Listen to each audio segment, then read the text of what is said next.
बऱ्याच गोष्टी लोकांनी सांगितल्या आहेत. पुढील गोष्टी पुण्यात आणि मुंबईत मीटिंग घेऊन सोडवण्याचा प्रयत्न केला जाईल. मुख्यमंत्री एक पत्र पाठवले आहे. जानाई, शिरसाई आणि पुरंदर उपसा या संदर्भात दुरुस्ती, बिले भरणे अशा काही समस्या आहेत. त्या संदर्भात राज्य सरकारने ही बैठक घ्यावी आणि समस्या संदर्भात मार्ग लावावा. लोकांचा जोडधंदा म्हणून दूधधंदा म्हणून करतात. सरकारनं 5 रुपये अनुदान जाहीर केलं, परंतु अनुदान मिळालं नाही. या संदर्भात लोकांच्या मागण्या पूर्ण होण्यासाठी काम करणार आहे. या सर्व दौऱ्यामध्ये लोकांची सुखदुःख जाणून घेण्याचा प्रयत्न केला आहे. उद्या अधिकारी यांच्याशी चर्चा करणार आहे. 26 आणि 27 तारखेला इंडिया आघाडी बैठक होत आहे. काँग्रेसने सर्वात जागा असल्याने पद त्यांच्याकडे जाईल. सर्व पक्षाच्या सर्वतोपरी बैठक घेऊन निर्णय घेतला जाईल. लोकसभा अध्यक्ष, उपाध्यक्ष. मोदींनी लोकसभा उपाध्यक्ष पदासंदर्भात नियम पाळला नाही. मोदी हे मोदी आहेत. मोदी यांच्याकडून हा नियम पाळला जाईल का सांगता येत नाही. मोदीच्या गॅरंटीवर लोकांचा विश्वास नाही. केंद्र सरकारने लक्ष घालावे लागेल. केंद्र सरकारने आरक्षण संदर्भात खुलासा घ्यावा. आरक्षण संदर्भात केंद्र सरकारने बघ्याची भूमिका घेणे परवडणार नाही. मला सांगता येत नाही. माझी आणि त्यांची अनेक दिवसांपासून चर्चा नाही. विधानसभा आता लढवण्याची वेळ आहे. मोदीची गॅरंटी खोटी निघाली. जरांगे यांचा प्रश्न सुटला नाही आणि दोघांचे प्रश्न सुटले नाहीत. केंद्र सरकारने लक्ष घालणे गरजेचे आहे. उद्याच्या निवडणूक निर्णय पक्षाची बैठक घेऊन घेतला जाईल. एकंदरीत ॲक्सिडेंट संख्या वाढली आहे. सरकारने खोलात जाऊन अभ्यास करणे गरजेचे आहे.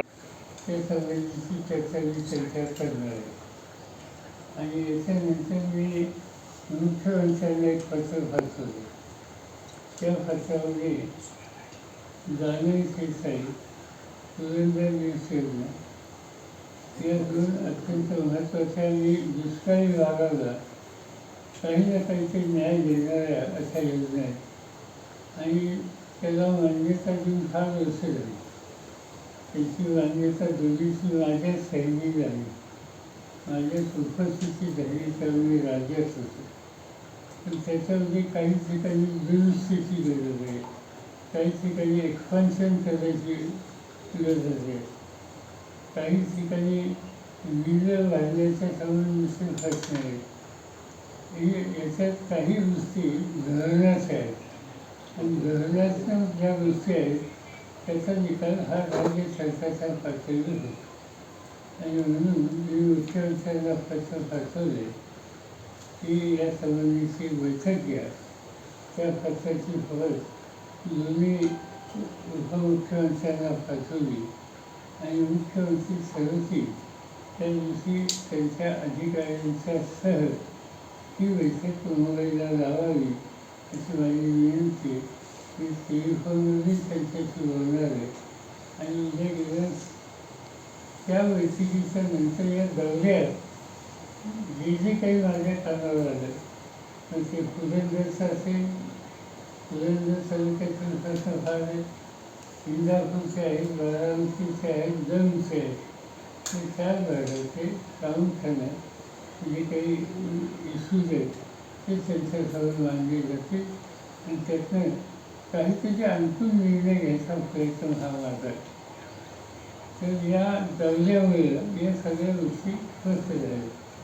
आता हा पाण्याचा प्रश्न जसा आहे तसा दुसरा एक प्रश्न हा ठिकठिकाणी पुढे आला आणि तो म्हणजे लोकांनी जोडधंदा म्हणून दुधाचा धंदा केला आणि दुधाची जी काही किंमत आहे त्याच्यामध्ये आजचं चारा आणि बाकीच्या सुविधा जनावरांना द्यायला लागतात. त्याचा येणारा खर्च आणि सरकारची मिळालेली किंमत त्याचा काही मेळ बसत नाही आणि म्हणून 5 रुपये लिटरला जर वाढवला जाईल असं जाहीर सरकारच्या वतीने केलं. तर मला ठिकठिकाणी लोकांनी सांगितलं की जाहीर झालं पण ही रक्कम आम्हाला मिळालेली नाही. तर त्यामुळे मुख्यमंत्र्यांच्या पातळीवर ही 5 रुपयांना दुधाची किंमत वाढवून द्यावी आणि या लोकांना हा एक जोडधंदा आहे तो फरवरी अशा स्थितीला आणावा ही दुसरी मागणी त्या ठिकाणी मोठ्या प्रमाणावर आहे. त्याचा आग्रह हा माझ्याकडनं झाला. त्याच्यासह बाकीचे काही प्रश्न होते, काहीतरी संस्थेचा प्रवेश असेल, आणखी काय असेल, त्या गोष्टी प्रामुख्याने स्थानिक पातळीवरचे असतात. त्याच्यात सरकारची बोलायची गरज नाही. अनेक ठिकाणच्या ज्या लोकांच्या ज्या विनंत्या आल्या त्या संस्थेचा अध्यक्ष मीच आहे. आणि त्यामुळे ते जयशिक्षण संस्था असेल, विद्या प्रतिष्ठान असेल, शारदा नगर असेल, मालेगावचे गिरी कॉलेज असेल, सुरे संस्कृत कॉलेज असेल, या अध्यक्ष ऑब्विसली रुलिंग पार्टीतून उपाध्यक्षपद विरोधी पक्षाला यावं असा एक अलिखित संकेत आहे, पण ते होईल का? मागच्या वेळेस फाळला नव्हता. तेच ना. मोदी साहेबांनी त्यांच्या या काळात हा संकेत फाळला नव्हता. पण चर्चा होईल, पण त्यातनं काही निघेल असं मला वाटतं. हा, आशा आहेत का म्हणजे? कारण एवढंच जनतेने जागे बांधले तरी काही फरक पडेल वाटतं. मोदी हे मोदी आहेत. मोदींच्याकडनं त्याला कितपत सवलती मिळेल याची शंका आहे. राष्ट्रीय स्वयंसेवक संघाची बैठक झाली, त्यांच्यामध्ये असा निकष आलेला आहे की फार मोठा पराभव त्यांना पत्करावा लागला आहे. म्हणून आता राज्यातील गणित जे जुळवण्याकरता प्रयत्न केले जात आहेत. आणि एका बाजूला शेतकरी आणि सर्वसामान्य वर्ग जी कुठे आश्वासनं दिली जात होती, याला मोदीला टाळून महाविकास आघाडीकडे झुकताना दिसतो. आम्हाला असं दिसतं महाराष्ट्राच्या बाहेर सुद्धा की भाजप आणि मोदी सरकार यांच्यामध्ये लोकांच्या विश्वासाला तगाव असतात. मोदी साहेब सतत सांगत होते की मोदींची गॅरंटी, त्या गॅरंटीवर असा लोकांचा विश्वास नाही हे या निवडणुकीमध्ये दिसतं.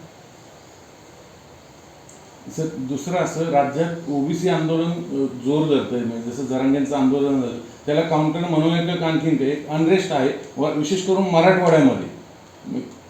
सोयीचं एकच आहे, केंद्र सरकारने त्याचा खुलासा घ्यायला पाहिजे. काही ठिकाणी कायद्यात बदल करावा लागेल, काही ठिकाणी केंद्र सरकारचं आणि राज्य सरकारचं धोरण याच्यात बदल करावा लागेल. या दोन्ही लोकांच्या ज्या मागण्या आहेत त्या मागण्याच्या संबंधी मार्ग काढायला सरकारने, विशेषतः केंद्र सरकारने पुढाकार घ्यायची गरज आहे. एका मर्यादेच्या बाहेर आंदोलन न जाईल याची काळजी घ्यावी, पण त्याचा एक सामाजिक तणाव हा निर्माण न होईल याची काळजी घेणं ही सगळ्यांची जबाबदारी. आम्ही इथं राजकारण आणू इच्छित नाही, पण इथं केंद्राला बघायची भूमिका घेऊन चालणार नाही. एकेकाळी साहेब आपल्याबरोबर सोबत असणारे छगन भुजबळ यांना पश्चाताप होतोय असं देखील चित्र आहे. परतीचे संकेत त्यांची यायची दिसत आहेत.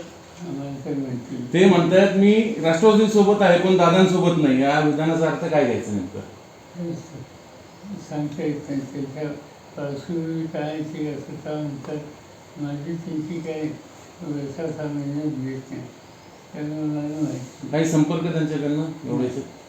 सर, या निमित्ताने राज्यामध्ये ओबीसी, परंतु आता युवक वर्ग मोठ्या प्रमाणात दिसतोय आणि ते म्हणतायत वेळ तीच पण दादा नावा. योगेंद्र दादांची ते मागणी करतायत. ही काही निर्णय इथे घ्यायची नाही, तर पक्षाचे निर्णय पक्षाची व्यक्ती घेत जाते. आणि अजून विधानसभेच्या निवडणुकीच्यासाठी जी काही उमेदवार म्हणून जी तयारी असते ती केली नाही. आता आमची निवडणूक लढवण्याची तयारी, त्या कामात आम्ही आता लक्ष घातले. बाकीचे प्रश्न नाही. साहेब, लोकसभेला तुम्ही चांगले जागा आल्या, महाविकास आघाडीला चांगल्या महाराष्ट्रात एक नवीन चित्र मिळालं. काय अशा गोष्टी होत्या की जेणेकरून या अचानक जागा वाढल्या? साधी गोष्ट, मोदींचा विश्वास आलेला नाही. मोदींची गॅरंटी खोटी निघाली. सरळ हे असं कारण आहे. जे काही त्यांनी आश्वासनं मोदींची ती गेल्या 15 वर्षात पाळली नाही, या निष्कर्षाची लोक आले आणि लोकांना बदल हवा आहे. सर, जरांगे म्हणतात की मला ओबीसी मधनच मराठा समाजाला आरक्षण पाहिजे. Is it possible? तुम्ही जरांगेंना भेटायला गेला होता आंदोलन काळात, आता तुम्ही हाकेंना भेटायला जाणार आहात? कारण काही डिमांड होते की त्यावेळेस तुम्ही जाता, सरकार मराठा समाजाला पायघड्या टाकतं, विरोधक राजकारणी सगळे, मग ओबीसीकडे काय दुर्लक्ष केलं जातं? असं आहे की जरांगेचे कुठे प्रश्न सुटतात, एखादा प्रश्न सुचला त्यांचा नाही, तेच मागणी त्यांची. दोघांचे प्रश्न सुटलेले नाही. म्हणून मी जे मागाशी म्हणलं की याच्यात केंद्र सरकारने पुढाकार घेऊन सामाजिक ऐक्य कसं राहील, तणाव कसा राहणार नाही त्या दृष्टीनं पावलं टाकावी. आपण पुढाकार घ्याल का त्यात? कारण असं की केंद्र सरकारचा अधिकार आहे. नाही, सामाजिक तणाव निवडण्यासाठी म्हणतो मी. घटनात्मक दुरुस्तीचा विषय तिचा आहे. एकदा त्यांनी काय करतात ते बघूया. त्यांनी लोकांचा सेम यातनं स्वस्त होतो. हे जे लोकसभेत जे दिसलं तशीच काळजी आम्ही घेतली तर पुढे येऊ शकेल.